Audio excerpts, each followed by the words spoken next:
क्या है आयुर्वेद? आपके किचन में रखे हुए कुछ गरम मसाले, या धोती कुर्ता और तिलक लगाकर पेड़ के नीचे दवाइयां बांटता हुआ कोई झोला छाप डॉक्टर, या आयुर्वेद के नाम पे सड़क के किनारे तंबू लगाकर दवाइयां बांटता हुआ एक पाखंडी, या बिना रिसर्च के लिखी गई कोई देहाती किताब?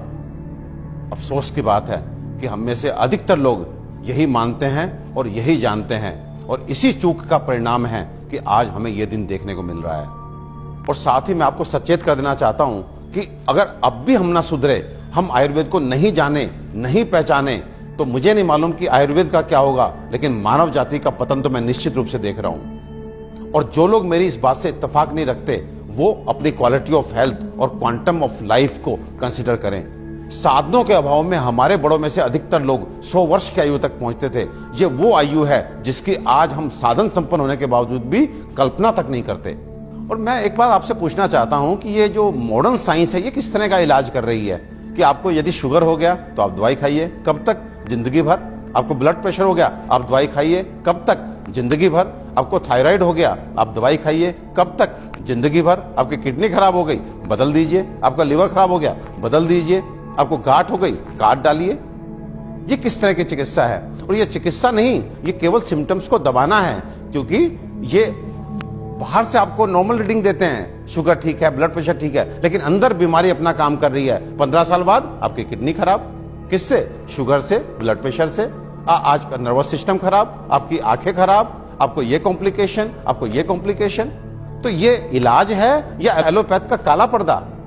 अपने 20 साल के क्लिनिकल एक्सपीरियंस से आपको बता देना चाहता हूं, ये जो आयुर्वेद विज्ञान है, ये समुद्र से भी गहरा, हिमालय से भी ऊंचा ऐसा जीवन का विज्ञान है जो आपके शरीर में और मन में किसी भी अवांछित परिवर्तन के बारे में आपको न केवल जानकारी देता है, बल्कि उसे जड़ से मिटाने के लिए पुख्ता इलाज भी देता है। और मुझे एक बात समझ में नहीं आती, आप ऐसे विज्ञान को क्यों नहीं जानना चाहते जो आपको कभी शुगर, ब्लड प्रेशर, थायराइड और अनेक तरह की प्रॉब्लम्स आने ही ना दे। और यदि दुर्भाग्य से आ गई, आपके जेनेटिक कॉम्पोजिशन इस तरह का है कि आपको ये बीमारियां लग जाती हैं, तो इनसे कैसे आप बचे रहें और कैसे आप ठीक हो सकते हैं, इसके बारे में भी पुख्ता जानकारी दे। मित्रों, आयुर्वेद सबसे पहले स्वस्थ स्वास्थ्य रक्षण के लिए आपको ऋतुओं के हिसाब से आपको क्या खाना चाहिए, क्या पीना चाहिए, किस तरह की जीवनचर्या आपकी होनी चाहिए, ये सब सिखाता है। और उसके बाद अनफॉर्चुनेटली यदि आप बीमार पड़ते हैं तो यहाँ पर लाखों दवाओं का वर्णन है, जिसमें आपकी काष्ठ औषधियां यानी कि जड़ी बूटियों से बनी औषधियां, आपके मिनरल्स यानी कि खनिजों से बनी औषधियां, रस औषधियां, इतनी सारी औषधियों का वर्णन है जो आपके उन बीमारियों के लिए भी आपको इलाज देती हैं, जिसमें आज का मॉडर्न साइंस जो है अपने हाथ खड़ा कर देता है। आज फैली किसी भी विषाणु जनित बीमारी के लिए वेंटिलेटर्स का इंतजाम मॉडर्न साइंस करता है। केवल किस लिए? इसलिए कि वो तब तक आपको जीवित रख सके जब तक वायरस अपने आप आपको छोड़ के नहीं चला जाता। तो ये किस तरह का इलाज है? जबकि आयुर्वेदिक औषधियां ऐसी हैं जो सीधे जाके वायरस को मार के आपको बीमारी से बाहर लेके आती हैं, आपको मौत से मुके बाहर लेकर के आती हैं। तो दोस्तों, विश्वास कीजिए, अपने आयुर्वेद को मान दीजिए, सम्मान दीजिए, जानिए, पहचानिए, अपनाइए और अपने जीवन को, अपनी हेल्थ को अच्छा कीजिए।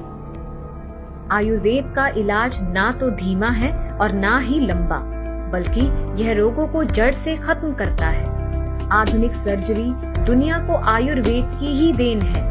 आचार्य सुश्रुत को सारा संसार निर्विवादित रूप से शल्य चिकित्सा का जनक मानता है। आयुर्वेद में उन बीमारियों की भी सफल चिकित्सा हो सकती है जिन्हें आधुनिक चिकित्सा विज्ञान लाइलाज मानकर आजीवन रोगी को दवाएं खिलाता रहता है। आयुर्वेद आपके और आपके बच्चों के लिए सुरक्षित है। आयुर्वेद अपनाएं।